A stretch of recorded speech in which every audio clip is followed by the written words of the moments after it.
So a political row between the two main parties has broken out over the ordinance that the government passed hurriedly on Tuesday, which basically neuters a Supreme Court ruling that disqualifies MPs and MLAs if they've been convicted for a crime punishable with 2 years or more in jail. But the ordinance is yet to be signed by the president, and the opposition parties, including the left and the BJP, are requesting the president not to sign it.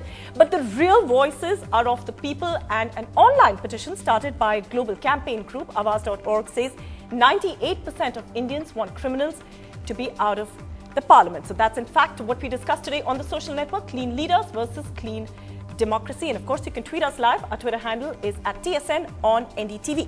Now, before we introduce our panelists for the day, I quickly want to show you, in fact, that petition that that Awaaz has in fact put out, and you can all be a part of that. And in fact, Awaaz has also got a very interesting satire which they've actually put out in various media outlets. Take a look at that. Rough justice, and that of course is MPs fight to keep criminals in power. So clearly that is going on to say that shockingly 30% of India's MPs face criminal charges, including for rape and murder. And the Supreme Court has ruled that politicians convicted of serious crimes must step down, but MPs are fighting back with a petition to the court and a new law. And of course, we will bring all of that and put it into perspective. Let's quickly introduce our panelists for the day. We're joined from London by Meredith, who's joining us from Awaaz.org. Thank you, Meredith, for joining us on the social network. And in the studio, we've got with us Aprajita, who's an advocate at the Supreme Court, and she's going to make a little bit of sense of what all of that really means. Meredith, I want to start with you first. I know that you've been trying to push this petition of yours, and you've collected about close to 115,000 signatures of ordinary people who basically say keep criminals out of the parliament.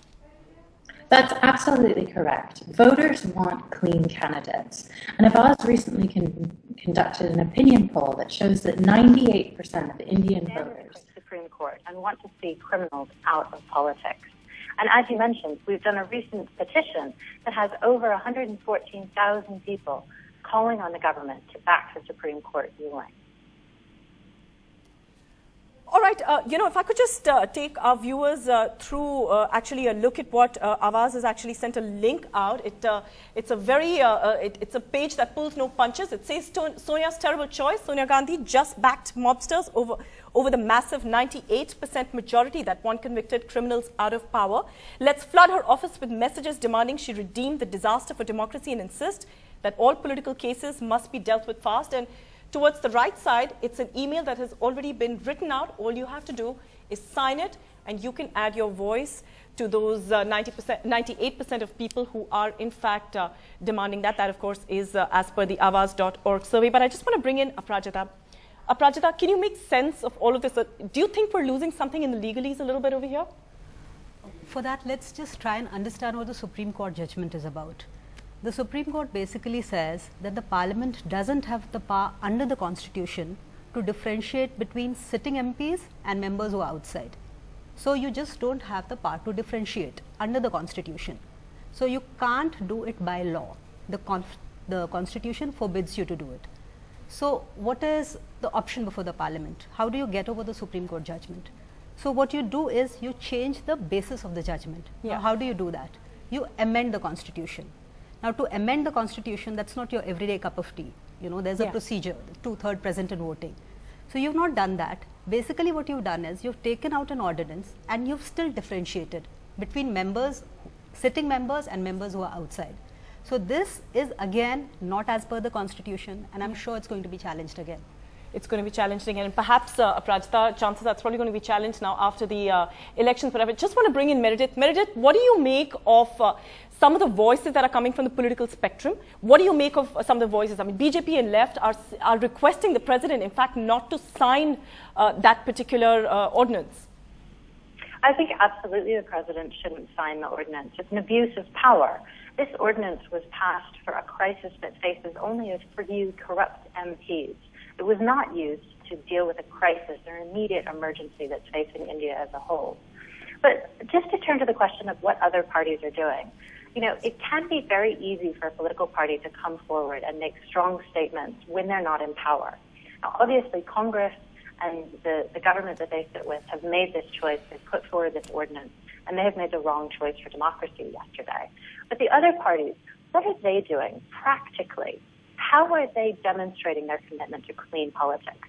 The BJP, for example, it would be very easy for them to mandate in the states that they run that all cases involving sitting MLAs must go through fast-track courts.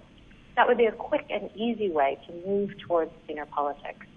Similarly, every single political party has the ability to say that they will only put forward candidates for the next election who are clean candidates, candidates who don't have serious criminal charges pending behind them.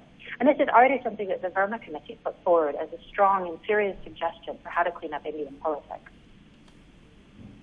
Okay, Meredith, of course, I know that, there is obviously that whole moral argument. Everybody is sick of criminal politicians. Everybody wants to have a clean neta, so to speak, in Parliament. But, are we getting a little bit lost in morality? We've got a video blog from a young student from Delhi. Let's quickly listen into what she's saying. The youth today is, I believe all of us are against the use of money and muscle power in politics. But we do also know that false cases are a morbid reality of this country today. The political class in this country has used false cases time and again against its political opposition to silence voices. We had seen that in the Malegaon blasts case, the 9 Muslim youths who were arrested were found innocent later by the NIA. And we have seen even in the 16 December protest, youths who had turned out on the streets in large number were just detained for protesting. And, criminal cases slapped against them.